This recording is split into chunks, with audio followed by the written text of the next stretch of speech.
اس طرح کے نوجوان اسوہ اور قدوہ ہیں کہ دیکھو یہ جو نوجوان جو سدھر گئے ہیں، جن کے ہاں اصلاح آ گئی الحمدللہ، جو نافع ہیں اور اپنے لیے بھی اور اپنے قوم کے لیے بھی اور معاشرے اور سماج کے لیے بھی،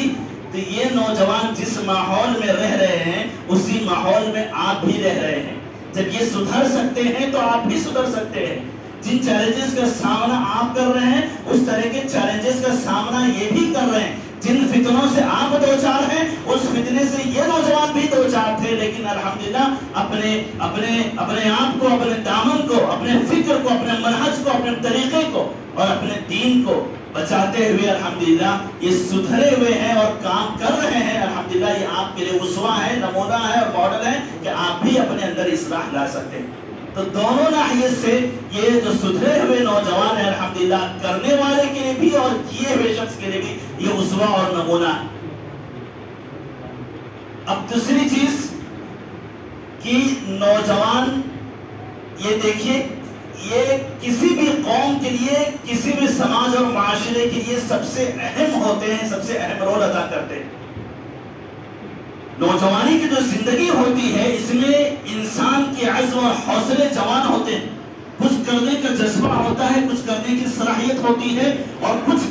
کر سکتے ہیں وہ لوگ۔ اور یقین جانیے کہ اگر یہ نوجوان، یہ طبقہ، سماج اور معاشرے کا یہ طبقہ اگر سدھرا رہے تو پھر یقین جانیے کہ پھر یہ صرف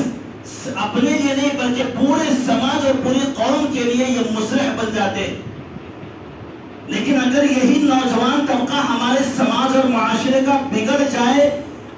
اور راہ حق سے بھٹک جائے، اپنے مشن کو بھول جائے، اپنے مقصد سے بھٹک جائے، تو پھر یہی نوجوان نہ اپنے لیے نافع ہوتے ہیں اور نہ یہ سماج کے لیے نافع بلکہ سماج کے لیے نقصان دہ بن جاتے ہیں۔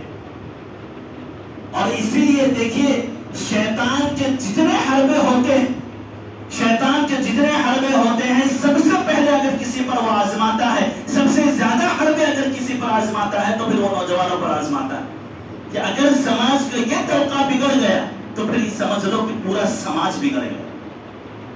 اس لیے شیطان کے حربے جو زیادہ تر ہوتے ہیں وہ اسی نوجوانی پر اور جو نوجوانوں کے لیے ہوتے ہیں اور نوجوانی پر یہ کام کرتے ہیں۔ اور اسلام ہمارا یہ مذہب الحمدللہ اسی تعلق سے بڑا فکرمند ہے اور بڑا حساس ہے۔ وہ نوجوانوں کے تحفظ کی بات کرتا ہے، نوجوانوں کے عقیدے اور ان کے ایمان کے تحفظ کی بات کرتا ہے، نوجوانوں کے منہج اور ان کے سلامتی کی بات کرتا ہے۔ اور اسی طریقے سے نہ یہ کہ صرف اپنے نوجوانوں کو ہمارا یہ اسلام، ہمارا یہ مذہب اپنے نوجوانوں کو بچاتا ہے، بلکہ ان نوجوانوں کو مخاطب کر کے ان کی جوانی کے تعلق سے ان کو جواب دہ بھی بناتا ہے کہ تم اس زندگی میں، اس دنیا میں صرف انٹرٹینمنٹ کے لیے نہیں آئے، صرف ہنسی مذاق کے لیے نہیں آئے، صرف وقت گزارنے کے لیے نہیں آئے۔ تمہاری یہ نوجوانی کی جو عمر ہے اس کے تعلق سے قیامت کے دن پوچھا جائے گا۔ تو نوجوانوں کو ہمارا یہ مذہب جہاں ایک طرف اپنے جوانی کے تحفظ کی بات کرتا ہے تو وہیں دوسری طرف ان نوجوانوں کو اپنی جوانی کے تعلق سے جواب دہ بناتا ہے کہ کل قیامت کے دن تم کو اس کے تعلق سے پوچھا جائے گا۔ اللہ کے رسول صلی اللہ علیہ وسلم کی یہ حدیث کہ قیامت کے دن لا تزول قدم عبد حتى يسأل عن 40،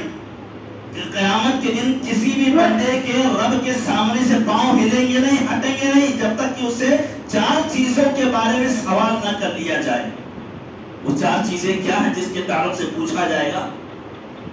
سب سے پہلی چیز عن عمره فيما افنى، کہ اپنی عمر کو اس نے کہاں خرچ کیا، اپنی عمر کہاں خرچ کیا، کہاں لگایا اس نے،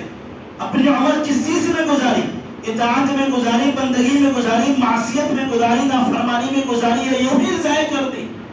یہ پہلا سوال اس کی عمر کے بارے میں۔ دوسرا سوال عن شبابه فيما ابلى،